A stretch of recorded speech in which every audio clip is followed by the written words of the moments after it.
so happy to have Dianna here all the way from Italy. How are you, Dianna? I'm fine, thank you. And I'm happy to be here. Oh, I'm so glad. Well, I guess I already gave the first part away, but can you give a quick introduction, like where you're from and where you live, and what is your relationship to arthritis? Okay. Well, I'm originally from California, and but I have been living in Italy now, in northern Italy, for the last 22 years. So I feel like this is my home now, at this phase of my life. My relationship to rheumatoid arthritis. Well, at the beginning, it was really an unwanted visitor, I would say. And I came, I became, well, all right, it just came along. Now it has come along for the ride. I've accepted it and it's with me, and it's no longer an intruder in my life. I love Um, that. That's like a process a lot of people go through. At first, you're trying to get rid of it and make it go away and minimize it. And then there's this beauty to when you can say, this is here and I could keep moving even with it. But I know it's a journey. So like, yeah, I'm curious, yes. about your diagnosis story. How did you get diagnosed and what was that like? Well, I got diagnosed right around my 60th birthday. And so that it was really disappointing. And when I was so worried about getting this diagnosis, I kept like hoping it was osteo, it was regular arthritis and not rheumatoid arthritis. But when it was confirmed, I was quite upset. And had like a range from feeling angry, because I was like, I did not sign up for this, and I was born with a missing hand, so I felt like, oh, I've already given, I've already worked so hard in my life to overcome the obstacles of living with one hand and being a super duper performer. And I felt like I'd worked really hard. And now how am I going to deal with this?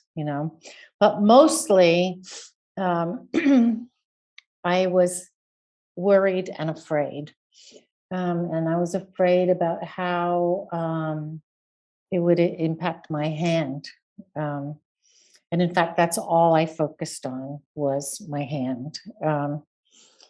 And I didn't even care if it went somewhere else. In fact, I was like, oh, go to my knees or go to my feet, I just want my hand,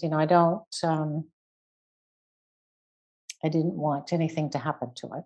So Understandable, because you've already had to work so hard, like you said, over your life to accommodate having one hand. So you have your ways of doing your daily activities, and this is hugely interfering, with that. So I completely understand. I think it's interesting. Yeah, I think a lot of people, obviously the majority of people are born with two hands. So they, yeah. you don't even realize how much the loss of one hand is difficult, much less than if you only have one to begin with. So anyway, I'm just pointing out the obvious, but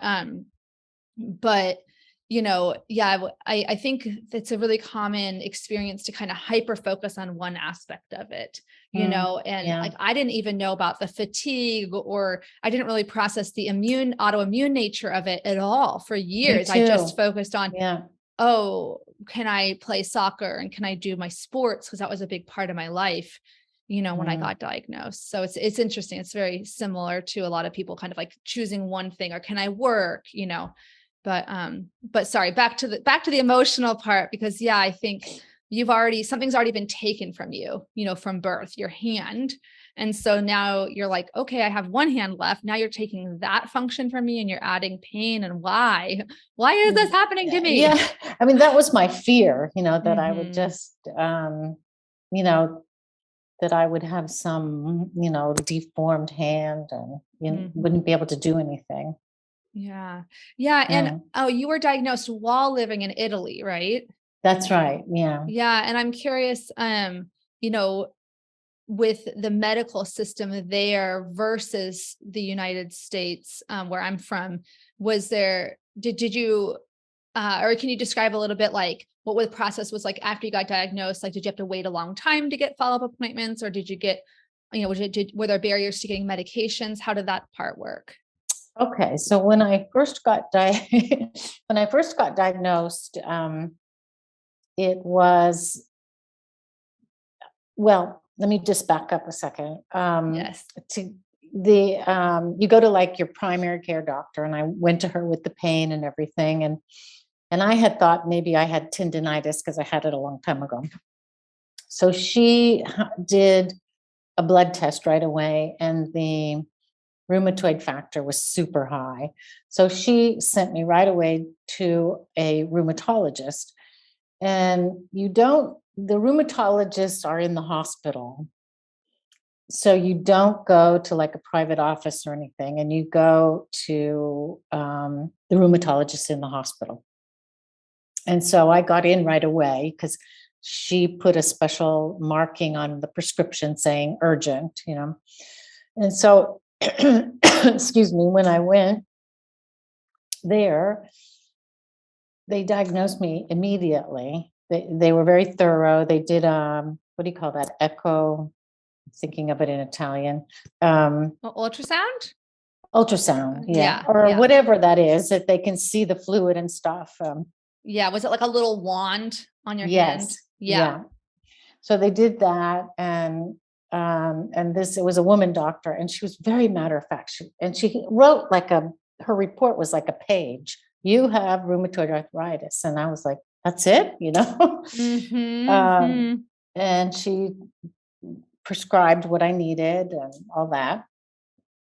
And then when you leave that appointment, the secretary sets you up for the follow-up appointment right away. So you're in the system, and you just Mm. that's how it works. And you don't pay for it. And once, if you have a diagnosis like rheumatoid arthritis, and there's a whole list of them, you're exempt from paying anything. Like, not, Mm. you don't, because sometimes you have to pay for blood tests and things like that. But if it's associated with one of these exempt diseases, you don't pay for anything. So I don't pay for x-rays, I don't pay for medicine, I don't pay for blood tests. Hmm. I'm Um, hearing people right now writing down notes to self, move to Italy. Yeah, that's no, I mean that's great. That's really good. And I know when people first get on a treatment or their doctor recommends a treatment plan, there's usually a period of like hesitation, like do I really need to take these medicines or what about the side effects? What was your kind of journey like? Sorry, I'm laughing at the word journey because the other day someone posted on social media, stop making everything a journey. Journey, yeah. Sometimes things are That's just okay. stuff that's happening, but I'm like, I like the word journey. I don't know. So, yeah, what was your experience like, Yeah, with the okay. treatment side of things? Well, I resisted it. I was like, I am not taking methotrexate. Mhm. Methotrexate was what they proposed. And I just thought I could deal with this myself. I thought I could, I took homeopathic medicine. I tried diet. I thought I could control this, you know. And then I thought, I'm going to get a second opinion. And so I went to this other doctor privately. So that's the other thing with the health system. If you want to see somebody privately, you can do it and you pay. Right. Uh, Was the and other doctor a rheumatologist? yes, he Okay, was a so rheumatologist, but he mhm. was like, had one foot in retirement and one foot Mm, in his practice. So mhm. he was very old school. And so, anyway, he diagnosed me with rheumatoid arthritis as well and prescribed methotrexate. So I took it. I was very, very hesitant and terrified, what kind of side effects I was going to have. But the thing that he did, which now that I look back, I wasn't very happy with, or I wouldn't have settled for it back then, is that he put me on cortisone for a year, which the other doctors, at the hospital did not do that. And so I had, excuse me, I'm just going to. No worries. Hydrate. Okay. So I took the cortisone and I took the methotrexate and I felt great, while I was on it, because of the cortisone, And the minute that the cortisone tapered off and I stopped the cortisone, I started getting, swelling again, and symptoms came back. And so he, he wanted to up the methotrexate and all that. And I just changed up. I said, I can't deal with this guy, because he didn't listen to me. That was the other thing. The first doctor I had, she was younger and she listened, but I was not prepared for the diagnosis, That's really common. That's really common. And second opinions are often valuable, especially if they confirm the first opinion, right? Because then you kind of have that a little more certainty. Although we're going to talk about uncertainty later as being the default stance of life. But, it's certainly something that, I have done myself and encourage others to do if you're unsure about your diagnosis. And they can also confirm, that yes, methotrexate is the gold standard, for a reason. Many patients do really well on it. If you go on social media, you will see tons of, quote unquote horror stories about it. And the negative experiences are real, but we have to remember that all the people having positive experiences are usually not sharing them. It's like you go and you go to a restaurant, or it's kind of good. It's good, not amazing. Maybe you have like one side effect or occasionally, but it's overall working for your disease. You're not going to take the time to be like, I'm doing great on methotrexate. So I've been taking methotrexate for 19 years. I feel like I'm like, wow. People must be thinking at this point, because I talk about it so often, she must be getting kickbacks from methotrexate, but I swear I'm not. I'm just pointing out, yes, many people have, either fatigue or nausea, but it is a very instrumental medicine for most people for controlling the disease long-term, or similar. If they can't tolerate methotrexate, their body just has too big of a reaction, which is totally fine. You can, there's other options too. Yes. Eventually my body did have a reaction to it. In the last couple of years, my liver values went really high. And I had lots of nausea. And so by that time I had switched, I'd gone back to the team at the hospital and had a doctor there. And so he, wait a minute. No, there was another doctor before that at a different hospital. But anyway, and she put me on Plaquenil and methotrexate, and that didn't do anything. Plaquenil just did not do anything, because she was trying to lower the methotrexate because of the liver values and stuff. And that's common, common to add Plaquenil or sulfasalazine, or those are really common steps to be taken. So, but it's definitely that trial and error period is so rough, I think, to not be changing things and you're like, oh, is this going to work? Yeah. And it's kind of like now. So now I have, I had a really bad year last year and I ended up being on cortisone, off and on cortisone for quite a bit. And so they decided it was time for the biologic for me. Bring in the big guns. Bring it in. Yeah, bring it on. And I'm so happy with it. And I've been on it now for 7 months, I think. And it's wonderful. I mean, I still have methotrexate, but I have a lower dose. And so I feel I have energy. Oh, that's and so good. yeah, and much less pain. I have, and I can close my hand all the way, where before I was having trouble doing Mm, that. that's wonderful. Yeah, but at the moment I'm getting some swelling, and I Mm, don't know if that's the weather change. I can't figure it out, but that's the yeah. thing about this disease. There's Yeah. always something around the corner, but I do realize now, which I didn't realize at the beginning, is that okay, maybe this biologic will work for a year or two, and maybe I'll have to Hmm. get another one, you know. Yeah. So Yeah. And I'm sorry if I can't remember off the top of my head. How long into your diagnosis did you join the Room to Thrive group?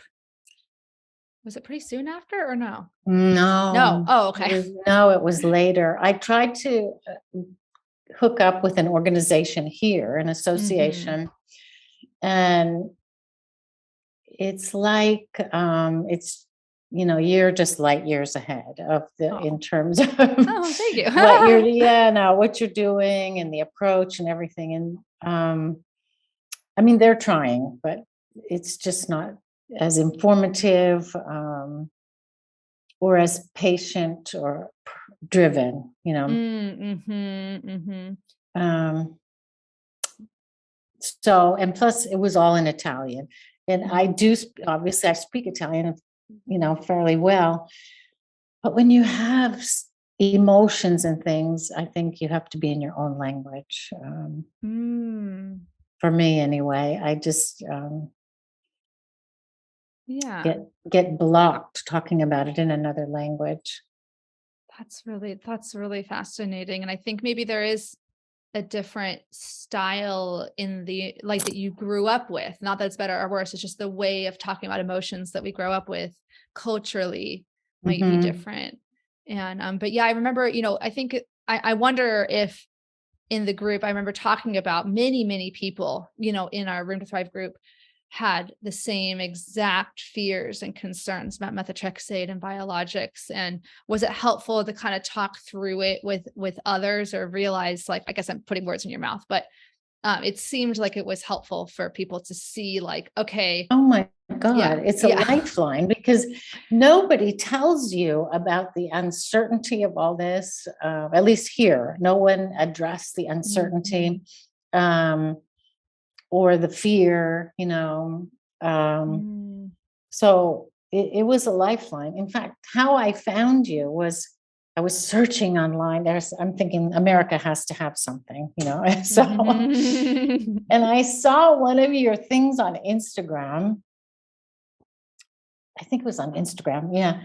And you were doing one of those videos where you woke up in the morning and you just were looking at your hand and you were opening and closing. I said, that's me. I do that every Yeah. morning. I'm like, is it okay? I mean, Yeah. not now. I don't do it now every morning, but and that's I was like, I have to know this group, this person, because you were doing the same thing that I was doing. Mhm. We all wanna feel seen, like, and we wanna feel like we're not, the only one that's experiencing something. Yeah, Um, or just have it normalized in some way. yes. Yeah, and I think unfortunately, for better or worse, a lot of, like, medical style education, like, Mhm. educational materials are very dry and sterile and not fun at all, Yeah. And I'm preparing right now to give a talk at the American College of Rheumatology and Association of Rheumatology Professionals conference in November, which is called Convergence. And anyway, the talk was about, the positive impacts of social media, um, and some of the negatives. How do we harness the positive and then minimize the negatives? Because of course there's negative things on social media Yeah. too, because it's people. People are both the wonderful and horrible sometimes. But yeah, seeing like, okay, here's like here's what life could look like for you. And it doesn't have to be this sterile, boring thing. Like most people want to live like some sort of vibrant existence, And so Yeah. it may not look like me. It may not look like dancing and being like super, like not everyone's extroverted, and that's good. We don't want everyone to be Hmm. the same, but anyway, sorry. It's wonderful to hear that, because I never know, it's definitely really interesting to see like which things resonate with people and which don't. Yeah. But just just having that connection, that visual connection just touched something for me. But, Mm-hmm. and then when I took the class, just the wealth of information. Mm-hmm. Mm-hmm. Um, and then just and really focusing on the fatigue was helpful, because I Mm-hmm. just Mm-hmm. didn't understand that that was part of it. Yeah. And I Yeah. kept thinking, what is wrong with me? Where's my energy? And, because I'm a pretty energetic person. And so I just felt like, wow, Oh, I, totally. it's awful. And I almost think that's worse than some of the Oh, pain. But yeah. it's easy to say now I'm not in pain. So, No, um, I think that in depending on the life context, the life context that you're in is constantly changing, right? So if you're having to work full time and do an energetically, challenging job, then the fatigue could definitely easily be, or for many reasons. You could have a baby at home. There's so many reasons the fatigue can yeah. be, worse than the pain. But yeah, no, I'm always curious how people found the group. And I think, yeah, it's like you learn from the group, but also there is, and I know, from, we forgot to say earlier that, or I forgot to ask about your job field, but you are trained as a counselor, right? Right. Mental health Yes. Yeah. professional. So there's Yeah. this value in you sharing your story to others, to like an audience that is receptive, and that is happy to hear and hungry to hear your story too. Or did Yeah. you find that? Let me be honest. You can be like, actually, No, no, I no, didn't I care. definitely did. No, I Oh, definitely good. did. Absolutely. Even if I wasn't taking the same medications or whatever, but just hearing, I just felt like I was in a safe place, and I felt like um, I could be myself, Mm-hmm. that these people's stories resonated with me. Mm-hmm. Mm-hmm. Um, Yeah. Yeah. And I did not start it for my own selfish purposes, but I have, I have really gained a lot from hearing other people's stories too. It's, even if I could say logically, like, it's normal to feel XYZ, but it's another thing if I hear someone else, even though I'm facilitating the group, if I hear someone else say something, I'm like, yeah, like my main anxiety triggers are like the uncertainty, the gray areas. What am I supposed to do? Am I doing enough? Am I doing too much? When I hear mm, someone else struggle with that, it's such a relief, because I'm like, yeah, yeah, this isn't me failing. This is just life. yeah. And also the whole thing about how to explain this condition to other Mm, people, that was mhm. really helpful. Yeah. Um, and here in Italy, eating is a huge thing, and food Mhm. and drinking wine and all that stuff. And so I had to not drink wine on the methotrexate because my liver was suffering already. It was going up and down. So I couldn't, they told me I could drink a glass or two a week. And Mhm. then I had to stop that. And so that was really Mm. hard for me, Yeah. because it's such a social thing here. Like, oh, let's meet, in the piazza and, have a drink. Um, Yeah. I didn't even and think about so that. I mean, I've thought that that's come up a lot in the groups of it being difficult to not drink alcohol as much. But I think the cultural aspect the is culture, yeah. so big. Yeah. Huge, and it's, and the taste of it and all that. Here there's so much focus on food and the taste and how it was cooked and how it's prepared and where this grapes come from. And, it's just, it's like a whole conversation, that in fact, I'll never forget this. And maybe it's off track. I'm not sure. But when I came here, I started teaching English, and I was teaching these little children, and the toys that they had in their classroom were all food. There was, it was crazy. That's so adorable. Yes. But like bell peppers and, just stuff, eggplants and things like that, Yeah. that we probably would have had like probably apples and maybe tomatoes, Right. But just to give you an idea how focused, even at a young age, they are on food. Yeah, I know. I read that book. This is in French culture, but a really great book called Bringing Up Bebe, about like French parenting and how they involve the children in the meal preparation from a young age. And all children like to have some degree of control. They want to be able to, that's why actually feeding and eating issues are such a big, power struggle for a lot of kids. It's one of the few things you can control fully, even as a child. Someone can't make you swallow. You can't make someone swallow. They have to decide to do that anyway. But I think, I certainly, understand that is a big social thing. And then you're like, okay, do I just get something like a non-alcoholic wine? Do they even have that? Or do I just, tell them that I can't for medical reasons? Or like did you? Yes. I've gone through the whole gamut. I'm sorry, I can't drink right now, no explanation, and then I'm not happy with that. Or I'll say, oh, I have an autoimmune disease and I can't drink right now, So, but my friends know, but if you're in another situation, and then, so I think that could be its own episode. I just wrote that down as like to remember in the future, because it comes up a lot. It's like I was diagnosed I always say 20. And then the other day I actually looked at it and I realized it was a month before my 20. I was basically 21. It was a month before my 22nd birthday. I gotten it wrong. Anyway, point being,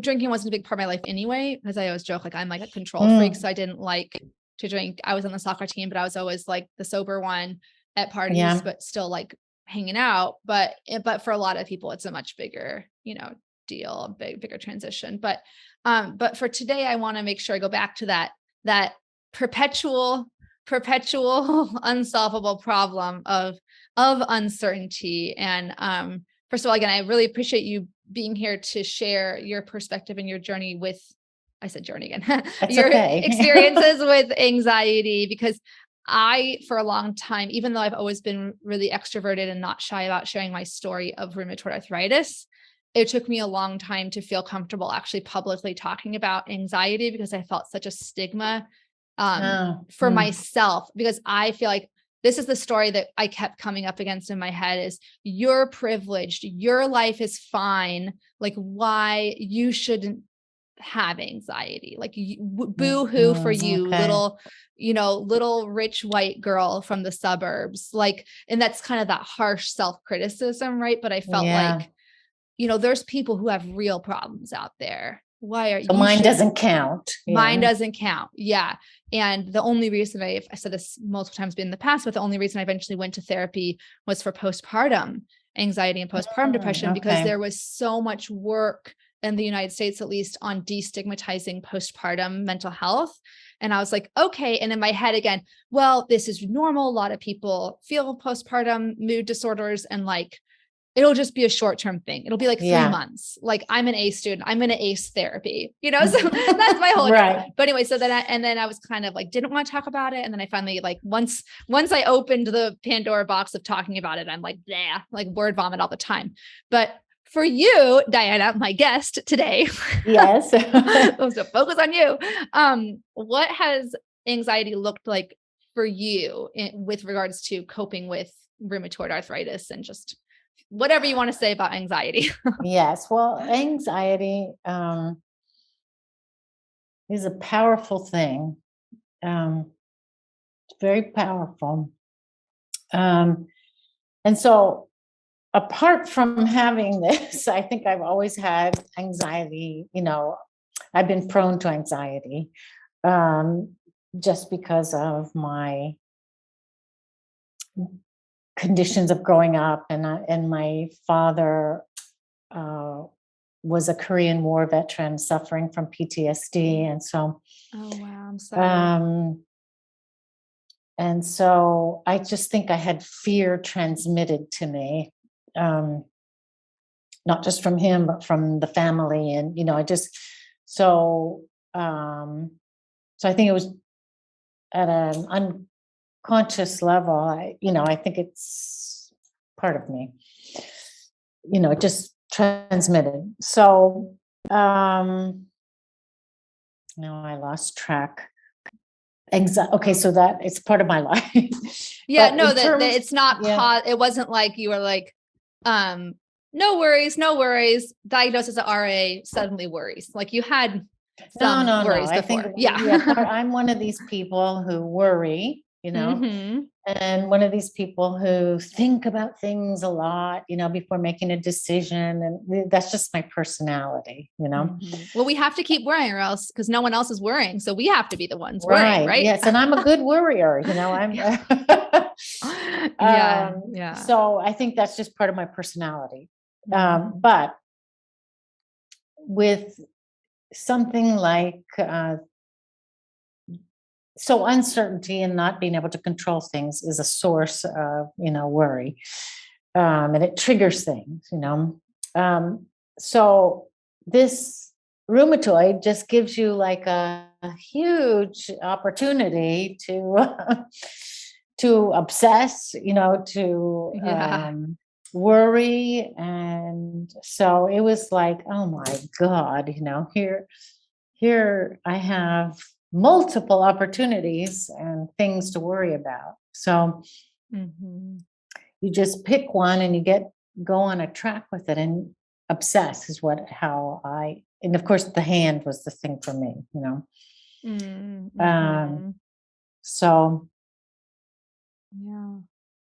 I'm not sure I'm answering your No, you question. are. No. I'm Mm, giving, I tend to jump mm, in too quick. So I'm just giving, mm. trying to give a pause, but it's not. Yeah. Yeah. So, Yeah. So um, you would kind of like, one thing that my therapist pointed out to me is that when I would get into these kind of rumination states or obsessing, that I was always mhm, seeking certainty, like seeking the answers or trying to make this gigantic chart in my head of like an if then, like if this, then this, if the best case scenario, then this, if worst case scenario, then this. And it's not a terrible thing. Or he would say like, it's not a bad thing in general to like have a plan A and a plan B, but to obsessively to do it to the degree of like so many details and so many possible conditions with this idea that this if then and this worrying is protecting you is wrong because right. like Yeah. and like I told people in the group, what did you worry about on March 1st, 2020? If you listed all your worries, unless you were really watching the news, which I have actually, my husband and I kind of were because he works in China, or traditionally he would go Oh, to China for work like 2 to mm, 3 times a year, and he hasn't gone since the pandemic. But so he was on top of it, maybe starting in like January. But point being, most people on March 1st, 2020 were not like on top of their worry list, was not like a worldwide pandemic, yeah. you I mean, know? there are real things to worry about, but Mhm. I can just get and if I am worrying about something, then the impulse is, okay, I've got to go to the internet, I've got to find out all the information. And it's like you're saying, I have to plan B, I have to plan. Mhm. That's where I go with it. And my therapist said to me um, recently, um, anxious people, everything's like a heart attack. Mhm. It's like it's imminent. You have to figure it Mhm. out now before something bad happens. Yeah, Um, I ask myself sometimes if I'm doing kind of more of a cognitive behavior therapy, I'm like, where's the fire? Like, this is not like, if I'm 5 minutes late to drop my child off at class, small problem, small potatoes, Yeah. sometimes if you're really, what's the word, triggered, if you're really having high anxiety, you can't think really very rationally in that moment. But when you're starting to escalate or starting to get in that irritability zone, then that can kind of help talk you down to be like, this is like, what are the actual, like, is this going to be a problem for me in 2 years, 5 years, like rheumatoid Yeah. arthritis, it is going to be a perpetual problem or issue in your life. It will be to a different degree, right? If you're in remission, then it won't be a huge problem, but it'll be something you have to deal with unless there's a cure. If there's a Right. cure, great. Yeah. But then just add another, just substitute Right. something Well, else. yeah. Because that's the But thing is, I think a lot of people think, oh, if I just got rheumatoid arthritis figured out, then my life would be perfect again. But it never was perfect. Sorry. That's why I try to right. remind But I myself. mean, and there is no, I mean, this RA is what it is. And, in a Mhm. way, it's kind of like the flip side of it is a gift for, knowing that you can't solve it. You can't, Mm. that's kind of how I look at it. I can only do the best I can. The other thing is, I think living here in this country, culturally, they just take things in stride, Mhm. kind of just trust the process of life, you Okay. know, I didn't know that. See, I'm really wanting to yeah. move there now. I mean, they're not everyone is like that, but Yeah. people like, I'm like, oh my God, I've got to be on time and I've got to do this and that. And Mhm. then, people are always late here. Most 90% of the time people are late, and it's not the end of the world, you Right, know. right, right, right, Um, right. you Yeah. know, or I can't solve a problem, and my Mhm, husband will mhm. say, don't worry, it'll work itself out. Is he Italian? Yes, he is Oh, okay. Italian. Yeah. Good influence then. Yeah. Yeah, it's like, but they have, yeah, everything will just work out. And That's it usually interesting. does, it usually does. Well, and you kind of mentioned, you said earlier, it's a gift knowing that you can't solve it. Can you explain to people who are still in the solving state of mind, like, why is it a gift that rheumatoid arthritis or health issues are to some degree unsolvable? Well, I mean, it's helpful for me in terms of my struggle with anxiety Mhm.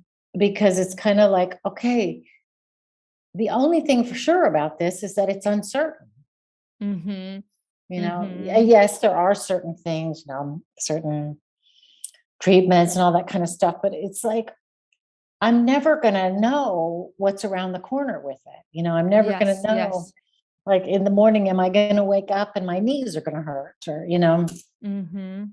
it's kind of like, okay, this will, uh, um, it helps me to just go with the flow. Yeah.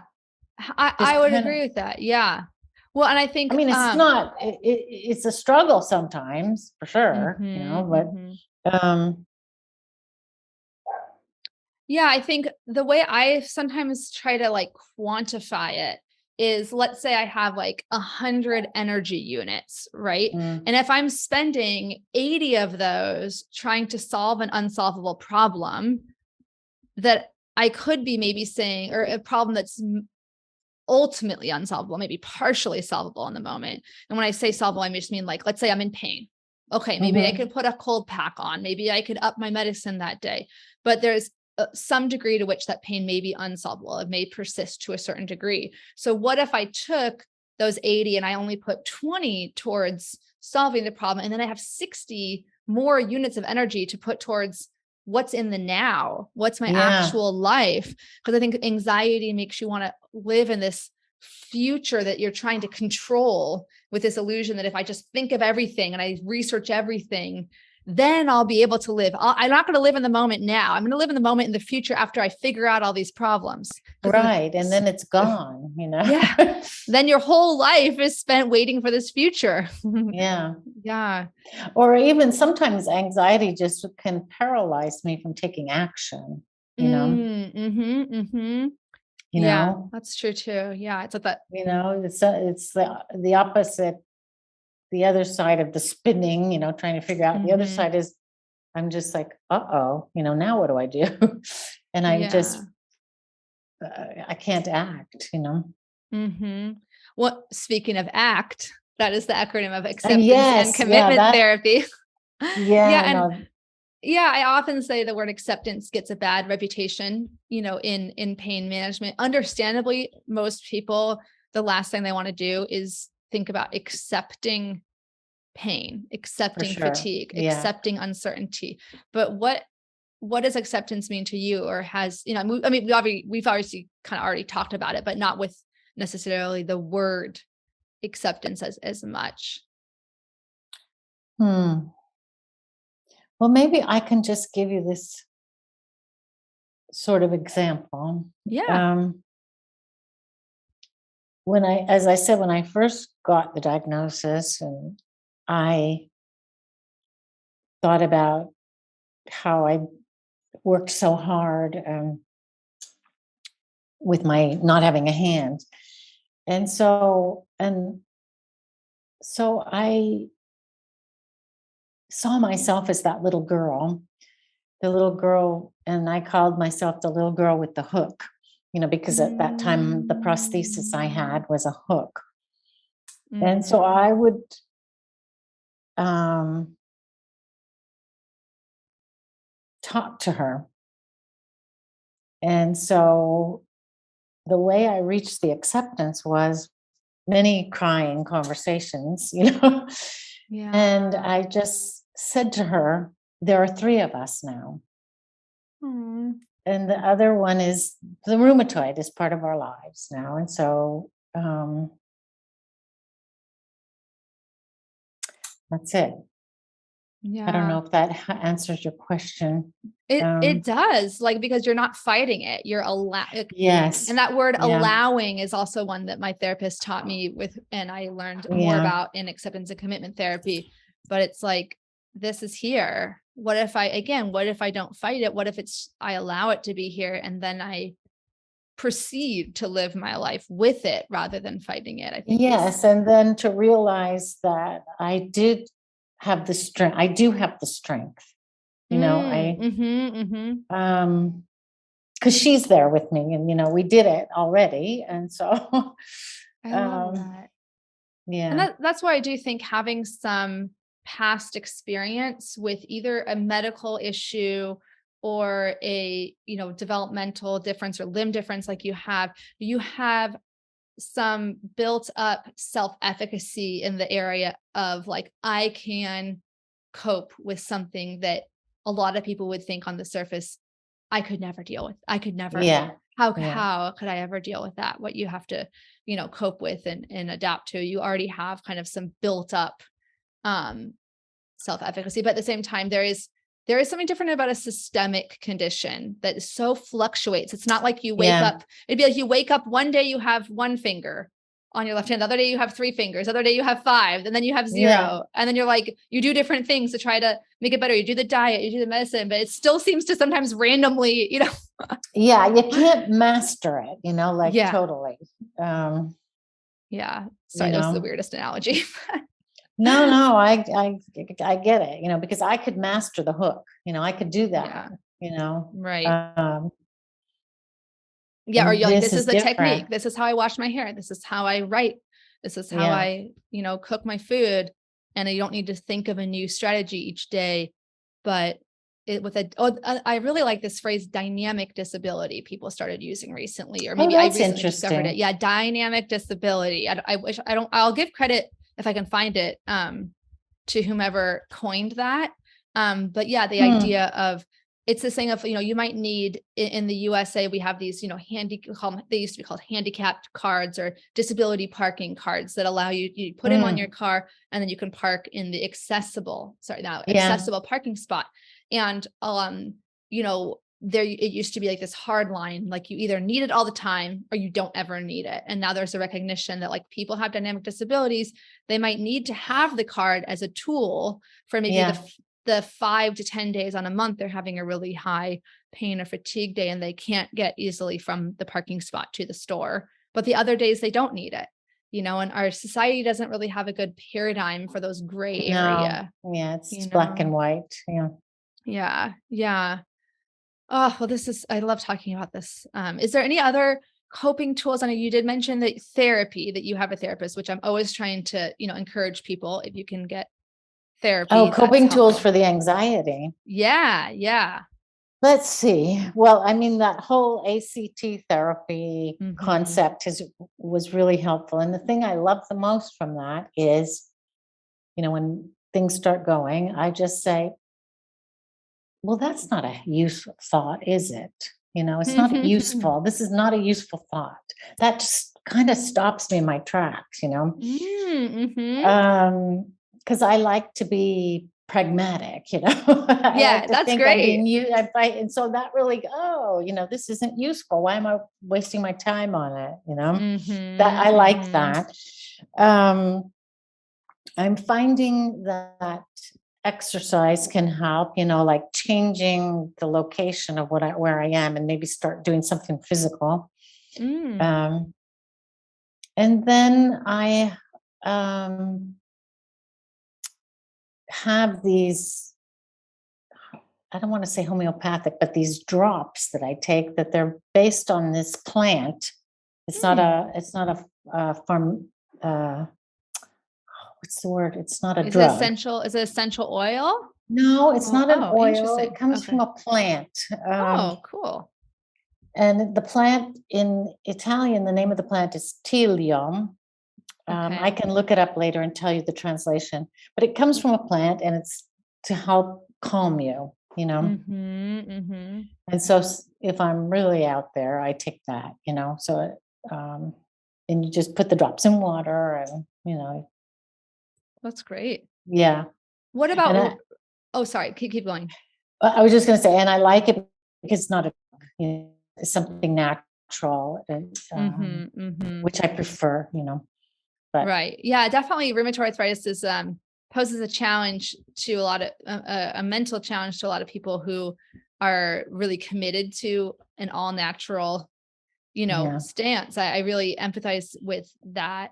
But again, this is a great example. It doesn't have to be either or. You're doing natural no, things alongside the exactly. medicine. Why not? Because I don't think all natural worked for me. I tried that, No, and and it just, that's the norm. The norm for the majority of people with rheumatoid arthritis is that they're going to need some Western medication, and there's nothing wrong with that, and it in my was so opinion. disappointing, because I really believed that it would work, and it was very Yeah, disappointing.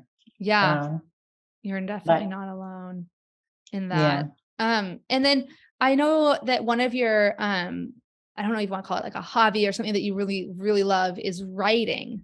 Do you do hmm, you do write does writing ever help you? Like I like journaling sometimes about yeah. my feelings. That can help a lot with I'm always anxiety. journaling. I've journaled Okay. my whole life. I Oh, love good. writing. So, yes, writing definitely helps. It can be calming. It can also be a place to get out stronger emotions. Mhm. Mhm. And then I've tried to do some writing about um, the rheumatoid and how it's affected me, my body, Mhm. and um, allows me to kind of grieve the parts of me that I've lost, Mm, mhm. um, not really parts of me, but things in my life. And they grieve Yeah. the loss because, you know, I feel like I'm the same person, but I'm different. I've got to think about different Mhm. things every Mhm. day so it helps me with that. That's great. Um let's see. Sorry, I'm getting back on my schedule here. My schedule Okay. of So, questions. No, oh no, no. my I just want to gosh. make sure. Okay. No, we're perfect on time. But I do have some rapid fire questions. Okay. That I just started this quote unquote rapid fire section, but like each question could take a long time too. But is there Okay. kind of a best advice you like to give newly diagnosed patients, or just a word of wisdom or encouragement for somebody who might be in that state that you were at, where you just got diagnosed and you're like, oh my gosh, what's gonna, Yeah. for lack of a better word. Well, the first thing I would do is to encourage talking to other people who have it and to get information. And I would recommend your course. Oh, thank you. I absolutely would. I mean, it was a lifeline for me. Thank you so much. And So I would just want them to know that I was there if they needed somebody to talk to, and to trust the process. I'm going to try to be more trusting. I think I've learned I'm not a very naturally trusting person, or in terms of like trusting things will work out. So I think that's really important. Yeah. I think so, I mean, because it feels very dark, when you first get it. It's like, oh my God, and I don't know if I could have heard that when I first got diagnosed. Yeah. It doesn't hurt to say it, just in case it kind of lodges itself somewhere in the back of the person's mind. Yeah. And then, do you have a favorite arthritis like gadget or tool in your rheumatoid arthritis toolbox? Yes. And it's the compression glove. I love the compression. I just love it. In fact, I need to get a new one, and I'm trying to decide which one to get. There's so many. I'm a collector. I'm thinking would like to get that one from the lady in England. Yeah. What's her name? Grace and Abel, Sarah. Yes, this is the second time she's come up this week. Yeah. I'm thinking that one might be, or the next time I go home, I'm going to do like an Amazon run. Yes. And get them at home. And yeah, that's great. Yeah. Sarah has some great things going on with Grace and Abel beyond even the compression gloves. So I live nearby, so I was able to see some of the stuff behind the scenes. But so she's in America, not in England. Yeah, she's from England, but okay. I thought she lived in England. So if I order them, then they're coming from the United States. Yeah. As far as I know, she might have an office in England. We'll see. I don't know actually. Okay. But to ask her. And then, do you have a favorite, like, this is a huge question, but a book or a movie or a TV show you've been into lately? Okay. Yeah. Or actually, what do you have a favorite book or movie or TV show also? Oh gosh, that's hard. I think right now lately, well, I always love historical fiction and historical dramas. And so recently on Netflix, I just watched, unfortunately, it's only the first season. So it's called The Empress. And it's about this empress in Austria. And her name is Sissy. But the reason I like her story is because she comes to live in Italy, and in this castle it's like an hour or so from our house. And so I've been to the castle. And so fun. It's just kind of, I love that kind of stuff, when you can connect to place and time from a film, from history. Yeah. Oh my gosh. Yeah. I love it. And then, do you have a favorite mantra or inspirational saying? Yes, and it's in Italian. But I can tell you the translate. And it's pretty much along the theme of what I've been saying. The mantra is si combina tutto, which means that everything works out.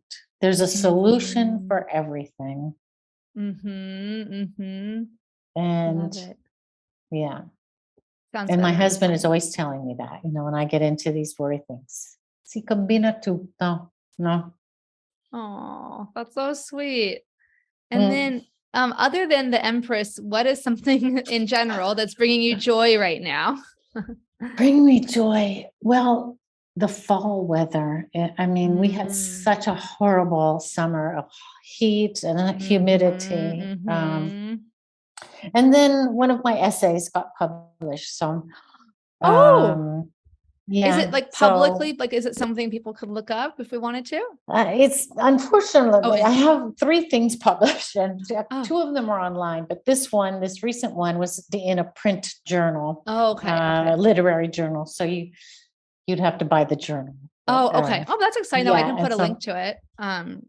I'm putting a little note to myself to get links in case people want okay, to yeah, I read. could give Yeah. you the other stuff, but that's very exciting. Oh, that's great. And so my book is finished, and I'm trying to now work on finding agents and things.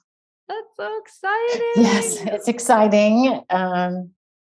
Yeah, it's exciting, but it's a lot of work to to Yeah. get these agents. So Most exciting things, unfortunately, are a lot of work, aren't they? yeah. And then last one, again, this could be a whole episode, but Mm, what does it mean to you to live a good life or thrive with rheumatoid arthritis? mm. What does it mean to me to live? I think for me, it's to accept the new me. Mm-hmm. Um, Yeah. yeah. I resonate with that. I resonate with that completely. And I think it's the opposite of what a lot of people think. It's, oh, there's this narrative in, in the US with a lot of like health conditions. You just need to conquer it. You need to beat it. You need to conquer it. It's I you don't think against it. so. Yeah. And I think that it takes so much energy to fight and conquer, you mhm, know. yeah. You can, in my opinion, if you just relax into it, I mean, it's hard, it's not easy, um, but I think it's more realistic, you know. Yeah. I mean, yeah, it's definitely something that has been a paradox to me because it seems like, Yeah. again, it's very hard to disentangle the idea of acceptance from the idea of giving up. I don't want to quit. I'm not a quitter. I'm Yeah, I'm stubborn. not a quitter either, Yeah, but you know. it's not quitting to look in the face the reality of life. And that's if you do delve in, if anyone listening delves into acceptance and commitment therapy, the deeper roots of it are actually in like philosophy of like the philosophy of like what Yeah. is knowable? What is knowable? Not the Yeah. future is never actually knowable. We can make a good prediction, but it's unknowable. So the present in being able to look the present in the face and say, this is, with lack of further data, this is what it is. Yeah.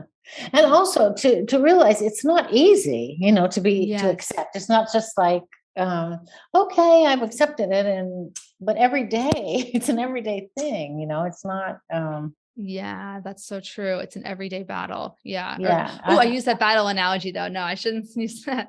Or I try not to Oh, use battle. Yeah, whatever works. That's the other thing I like about ACT is that it's all no, about no, what's that's okay. workable. Yeah. Yeah, Yeah. No, it's true. It seems like acceptance would be giving up and it'd be the easy way out, but it's actually a much harder because I think so. Yeah. because yeah. But that's our opinion. If something else works for That's you. right. Yeah, Yeah. that's right. Yeah, Because it ACT is. is all about what's workable, right? If If it's whatever works, mhm. Yeah. whatever works. Is there anything else you wanted to share with the audience before we wrap up? Hmm. I like all the sunshines behind you. I keep meaning to say that. If Oh, I you're have watching such a, yeah. you have to I watch have, the YouTube video if you're just listening. I have put these interviews on YouTube too. So yeah, is that a collection? everywhere I go, I get a sun, Oh, and sometimes wow. people know I do this, and so they give me a gift to, like, my mother has given me suns from different places, and Oh, that's so amazing. They're beautiful. thank you. Thank you. One thing, and I don't know if this is off track. No, everything's Um, on track in my okay. world. Um, one of the things that kicked in for me, when I was going to see the doctors was, it brought me back to when I was a little girl and getting fitted for my prosthesis and all that kind of stuff. And my interaction with doctors, I had to be the perfect patient. And I had to be I could do everything that they wanted. And I was happy and all this kind of stuff. And so when I found myself falling into that trap with these rheumatologists, because I had to prove to them, that, oh, it doesn't matter. I can tie my shoes even though my fingers are killing me. And I don't know where that fits into our conversation, but I don't know if there's people have behaviors that they have in front of the medical figure, Yeah. No, that resonates 100%. And in fact, like, I would just say that it doesn't work in your favor to minimize what you're experiencing to your right. doctor. My doctor had to actually call me out on that. She was like, I need you to tell me straight. Like, because she's like, I have to know really if you are having pain and inflammation right now, not just, oh, it's fine, because we need to make the bet. And she actually had to explain to me that, because I thought, well, I can cope with this amount of pain, but she's like, but the fact that you're in pain means that the inflammation is not under control, and that could be causing systemic damage. And so we need to like put this fire out more aggressively. Like, and I didn't realize that, right? I just thought I was trying to be exactly a good patient, a good girl, follow the Yeah. rules, don't make a stink, Yeah. so I'm sure other people will relate to that.